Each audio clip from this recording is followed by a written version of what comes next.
નમસ્કાર, CB24 news સાથે હું રેશમા આપનું સ્વાગત કરું છું. અષાઢી બીજના પાવન પર્વે યોજાનારી જગ વિખ્યાત રથયાત્રા પૂર્વે ગુજરાત પોલીસ અને સુરક્ષા એજન્સીઓ હાઈ એલર્ટ ઉપર છે. ત્યારે ગુજરાત એટીએસે એક ઓપરેશન હાથ ધરીને પાટણ જિલ્લાના સિદ્ધપુર શહેરમાંથી 5 શકમંદોની અટકાયત કરી છે.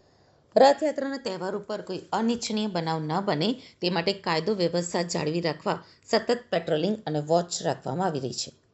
અષાઢી બીજના પાવન પર્વે યોજાનારી જગ વિખ્યાત રથયાત્રા પૂર્વે ગુજરાત પોલીસ અને સુરક્ષા એજન્સીઓ હાઈ એલર્ટ ઉપર છે. રથયાત્રાના તહેવાર ઉપર કોઈ અનિચ્છનીય બનાવ ન બને તે માટે કાયદો વ્યવસ્થા જાળવી રાખવા સતત પેટ્રોલિંગ અને વોચ રાખવામાં આવી રહી છે. ત્યારે ગુજરાત એટીએસે એક ઓપરેશન હાથ ધરીને પાટણ જિલ્લાના સિદ્ધપુર શહેરમાંથી 5 શકમંદોની અટકાયત કરી છે.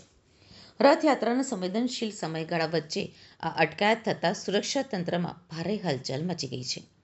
પ્રાપ્ત પ્રાથમિક વિગતો અનુસાર એટીએસને આશંકા છે કે પકડાયેલા આ 5 શકમંદો પ્રતિબંધિત આતંકવાદી સંગઠન જૈશ એ મોહમ્મદ સાથે કનેક્શન ધરાવે છે અને ટેરર નેટવર્ક સાથે સક્રિય રીતે જોડાયેલા છે.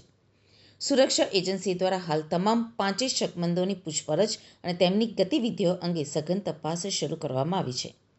ઉલ્લેખનીય છે કે આ ઓપરેશન પૂર્વે પણ ગુજરાત એટીએસ દ્વારા જૈશ એ મોહમ્મદ સાથે સંકળાયેલા 8 ખતરનાક આતંકવાદીઓની ધરપકડ કરવામાં આવી હતી, જેમની હાલ કસ્ટડી હેઠળ પૂછપરછ ચાલી રહી છે.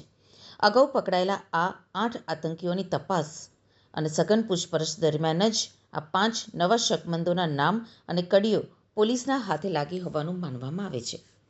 ગુજરાત એટીએસ આ સમગ્ર મામલે પકડાયેલા શખ્સો પાસેથી વધુ નેટવર્ક વિશેની વિગતો ઓકાવવા મથી રહી છે અને સુરક્ષા નિષ્ણાતોના મતે આ પૂછપરછ દરમિયાન ખુલાસા થવાની પૂરેપૂરી શક્યતા છે. રથયાત્રા પૂર્વે જ એટીએસના આ ઓપરેશનને ગુજરાતને કોઈ મોટી આફતમાંથી ઉગાર્યું હોય તેમ કડક સુરક્ષા વ્યવસ્થા ગોઠવી દેવામાં આવી છે.